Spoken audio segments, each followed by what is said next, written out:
temps pour piloter. Tout ce qu'il faut pour se trouver pris au beau milieu d'un orage bien sombre, d'un déluge bien épais. Les as du manche eux-mêmes font grise mine. Tant de stations émettent à la fois, tant de parasites crépitent dans les écouteurs, que le pilote a beau accorder son récepteur sur le bon radiophare, il ne peut distinguer le signal.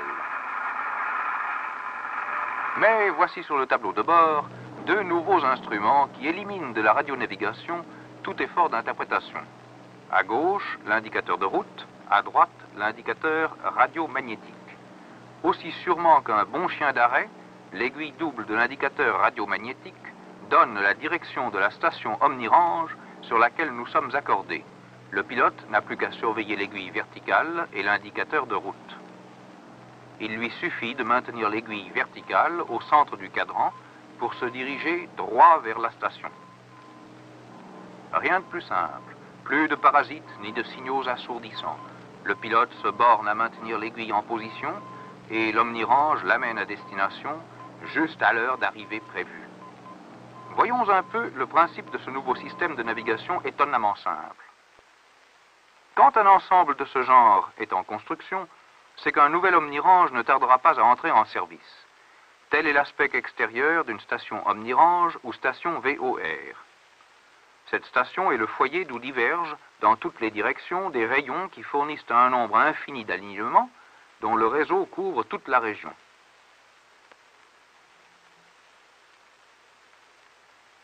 Il devient inutile de chercher à recouper un faisceau, puisqu'il suffit de prendre le rayon, ou radial, sur lequel se trouve l'avion, et de le suivre jusqu'à la station. Voici ce qui se passe en fait. Une fréquence déterminée est assignée à chaque station omnirange. Par exemple, 114 mégacycles,3. Le pilote accorde son récepteur sur cette fréquence en manœuvrant le sélecteur. Puis il affiche la route choisie sur le cadran de l'indicateur de route. Il ne lui reste plus qu'à piloter en surveillant l'aiguille qui le dirige droit sur la station.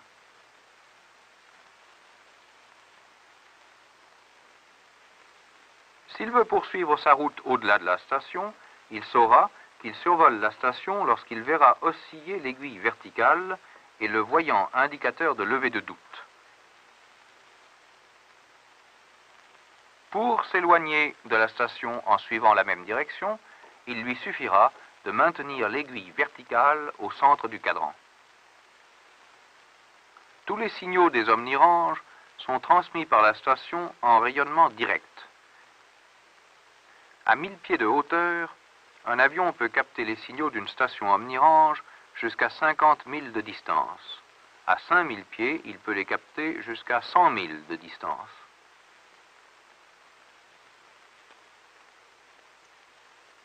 A priori, il ne peut y avoir de brouillage entre deux stations émettant sur la même fréquence en rayonnement direct que si les deux stations sont à la fois visibles au sens radioélectrique du mot.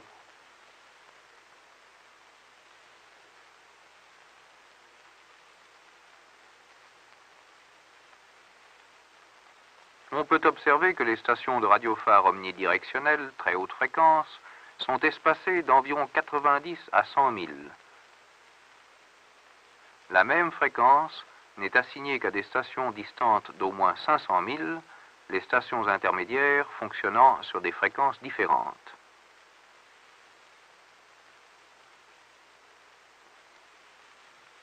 Cependant, à haute altitude, il peut arriver que la réception d'une station soit brouillée par une autre station émettant sur la même fréquence.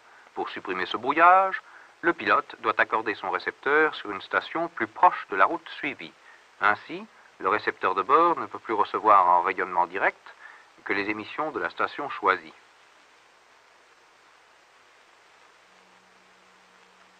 Avec un intervalle de 100 000 entre stations, il suffit que l'avion vole à 1000 pieds au moins pour rester toujours à portée d'une station omnirange.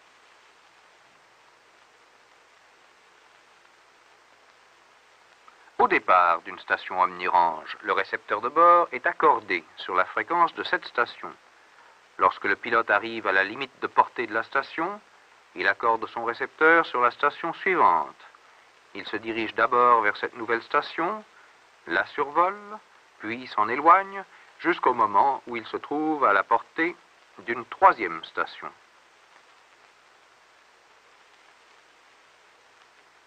Le changement de fréquence se répète de station en station jusqu'à l'arrivée à destination. À chaque station VOR, on assigne une fréquence comprise entre 112 et 118 mégacycles. Dans cette bande, exempte de parasites, les signaux émis par la station sont captés par le récepteur de bord qui les présente au pilote sous forme d'indications visuelles.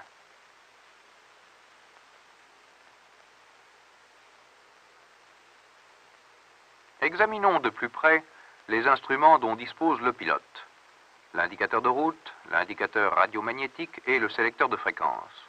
Supposons qu'un pilote se rende à Indianapolis. La table des aides radio lui indique d'abord la fréquence du radioalignement d'Indianapolis, soit 116,3 mégacycles.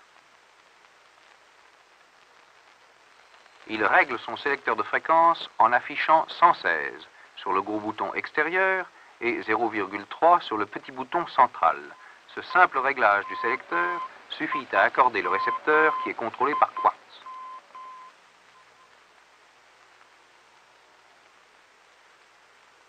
L'indicateur radiomagnétique fournit deux renseignements importants. Le cap magnétique de l'avion en regard du repère triangulaire et la direction de la station en regard de l'aiguille double. Le pilote lit sur le cadran gradué le gisement magnétique de la station indiqué par l'aiguille double. Quel que soit le cap de l'avion, l'aiguille double donne toujours la direction de la station omnirange. L'autre aiguille peut servir de goniot automatique ou d'indicateur pour un autre omnirange si l'on dispose à bord d'un deuxième récepteur. Voici que le pilote exécute un virage dans la direction indiquée par l'aiguille double. L'aiguille et le cadran tournent l'un et l'autre jusqu'à ce que le cap 290 et l'aiguille soient tous deux sous le repère triangulaire placé en haut de l'indicateur. Maintenant, l'avion a mis le cap sur la station et le pilote veut garder cette direction. Pour cela, il utilise l'indicateur de route. D'après l'indicateur radiomagnétique, le cap 290 mène l'avion droit à la station. Le pilote tourne donc le bouton de réglage pour afficher 290 degrés sur l'indicateur de route. S'il suit bien la bonne route, l'aiguille verticale sera au centre du cadran. Le voyant indicateur de levée de doute portera TO, T-O, ce qui signifie qu'en suivant le cap 290, l'avion se dirige vers la station.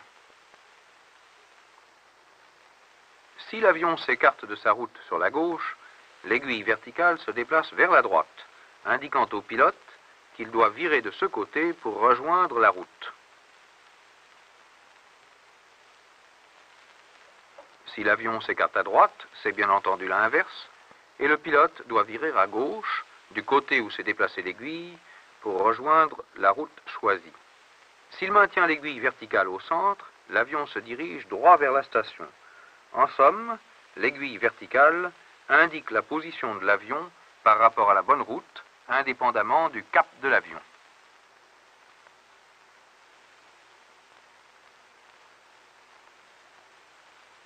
Ces deux instruments fournissent au pilote toutes les indications nécessaires pour naviguer sur un omnirange. L'indicateur radiomagnétique donne le cap et l'indicateur de route permet de rester sur la bonne route. Qu'il s'agisse d'un avion de ligne ou d'un avion privé, l'indicateur de route peut être réalisé en deux instruments distincts, le sélecteur de route avec voyant indicateur de levée de doute et l'indicateur d'écart par rapport à la route. La procédure reste la même. Accorder sur la station, tourner le bouton du sélecteur de route pour faire apparaître le voyant TO, indiquant que l'avion se dirige vers la station, et pour centrer l'aiguille verticale. Lire alors le gisement magnétique de la station et faire coïncider le cap suivi avec le gisement. Voici maintenant un autre exemple. L'indicateur de route est réalisé en 3 instruments distincts. Le sélecteur de route, l'indicateur de levée de doute et l'indicateur d'écart par rapport à la route. Les manœuvres à effectuer sont encore les mêmes. Toutefois, le récepteur est accordé manuellement car il n'est pas contrôlé par quartz comme dans les exemples précédents. Tournez le bouton du sélecteur de route jusqu'à ce que l'aiguille verticale soit centrée et que le voyant de levée de doute indique to. Il n'y a plus qu'à suivre la route indiquée.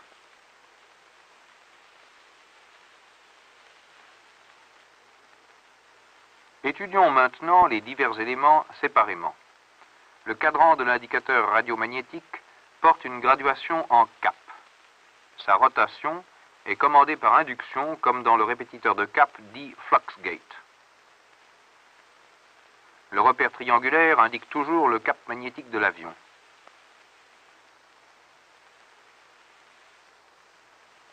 Voyons maintenant l'aiguille double. Elle indique toujours la direction de la station et le cadran permet de lire le gisement correspondant, soit ici 300 degrés. Le cap indiqué est toujours celui que doit suivre l'avion pour rejoindre la station.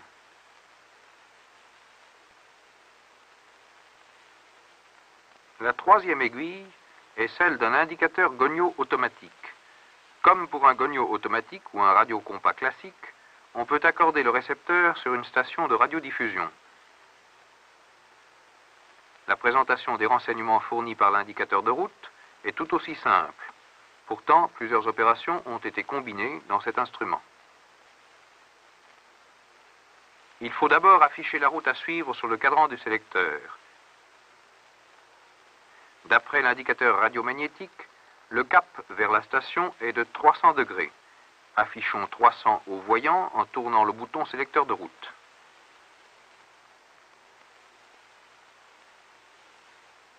Passons maintenant à l'aiguille de cap. Elle indique l'angle que fait la direction de l'avion avec le cap choisi. Puisqu'on a affiché 300 degrés au voyant, si l'avion vole au cap 300, l'aiguille de cap restera verticale et indiquera 0. Si l'avion change de cap, l'aiguille indiquera le sens et la valeur de l'écart angulaire par rapport au cap affiché.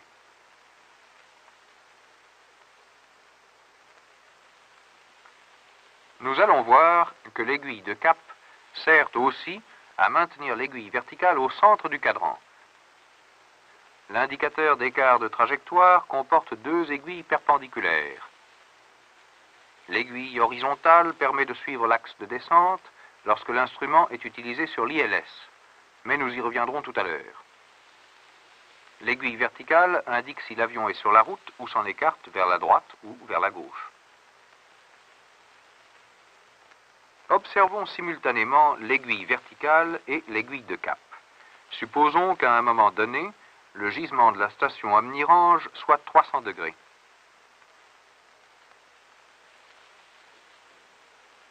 L'aiguille verticale est au centre du cadran, puisqu'on a affiché 300 degrés.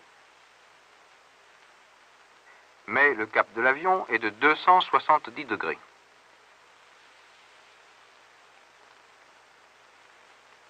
L'aiguille de cap indique nettement que l'avion ne suit pas la bonne route, mais s'en écarte de 30 degrés vers la gauche.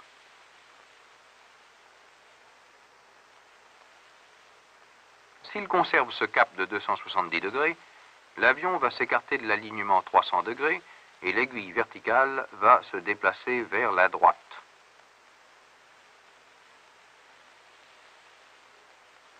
Ce déplacement indique au pilote qu'il doit virer à droite pour rejoindre la bonne route. Quand l'avion reprend le cap 300, il se trouve sur une parallèle à la bonne route. L'aiguille de cap revient au zéro, mais l'aiguille verticale reste à droite, indiquant que l'avion est toujours à gauche de la bonne route. Le pilote continue son virage à droite, de façon à amener en coïncidence l'extrémité de l'aiguille de cap avec l'extrémité de l'aiguille verticale. Cette position des aiguilles indique qu'il se rapproche de la bonne route. Le pilote maintient ce cap jusqu'au moment où l'avion va rejoindre l'alignement 300 degrés, L'aiguille verticale commence alors à se déplacer vers le centre du cadran. Un virage à gauche ramène l'aiguille de cap au zéro. L'aiguille verticale et l'aiguille de cap sont maintenant au centre du cadran. Le pilote sait que l'avion est sur la bonne route et se dirige droit vers la station.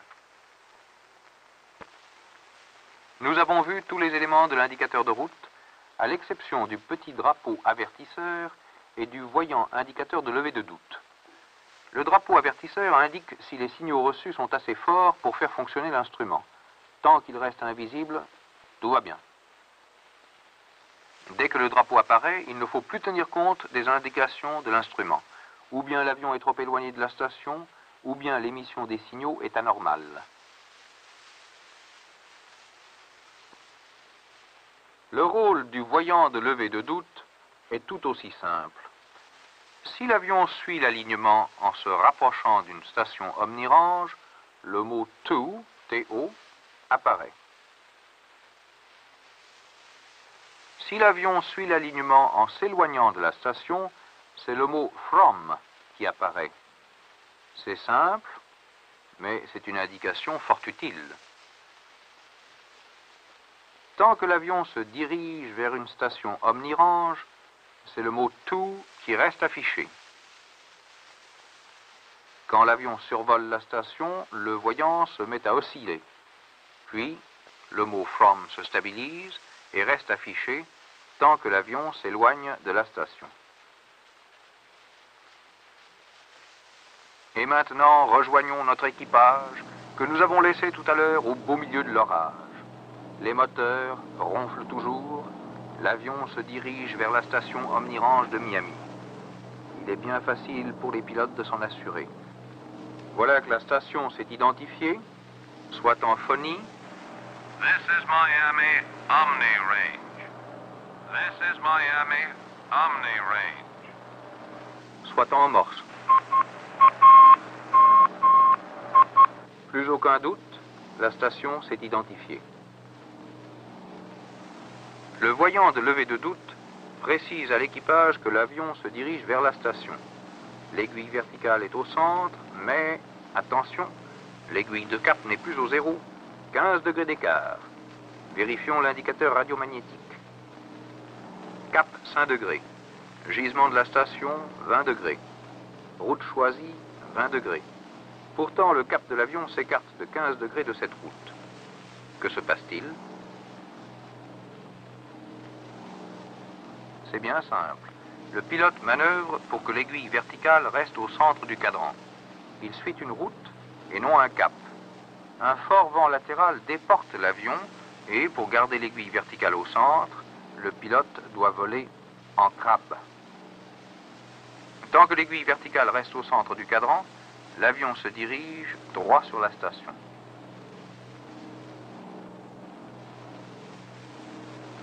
Et notre équipage, où en est-il? Le récepteur de bord est accordé sur l'omnirange de Mâcon, qui le conduit à portée de l'ILS d'Atlanta. Ce même indicateur de route permet d'utiliser l'ILS pour l'approche aux instruments. Une bande de très haute fréquence, de 108 à 112 mégacycles, est assignée au radioalignement de piste. Les radioalignements de descente fonctionnent sur ondes décimétriques. Le copilote vérifie la fréquence de l'ILS sur la table des aides de radionavigation.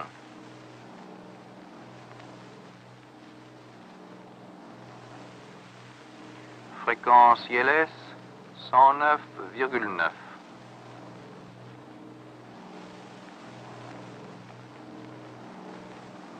Orientation de la piste 088 88. Bon. L'avion semble un peu à droite. L'aiguille de cap indique qu'au cap actuel, l'avion rejoint la route. Il suffit de maintenir l'extrémité de l'aiguille de cap en regard de l'extrémité de l'aiguille verticale, tandis que celle-ci se rapproche du centre du cadran et l'avion rejoint la route sur l'axe de la piste ILS. À titre de précaution supplémentaire, L'approche sera contrôlée par GCA. This is GCA Final Approach Controller monitoring your ILS approach. Do not acknowledge these instructions. 8086, you are now 6.5 miles from touchdown, right on center line. Now approaching glide slope. 8086, you are now 2.5 miles from touchdown. You are on glide slope, 1 mile from touchdown. You are 20 feet high, right on center line. 8086, you are now 1/2 mile from touchdown, right on glide slope, right on center line. 8086, you are over touchdown, take over visually.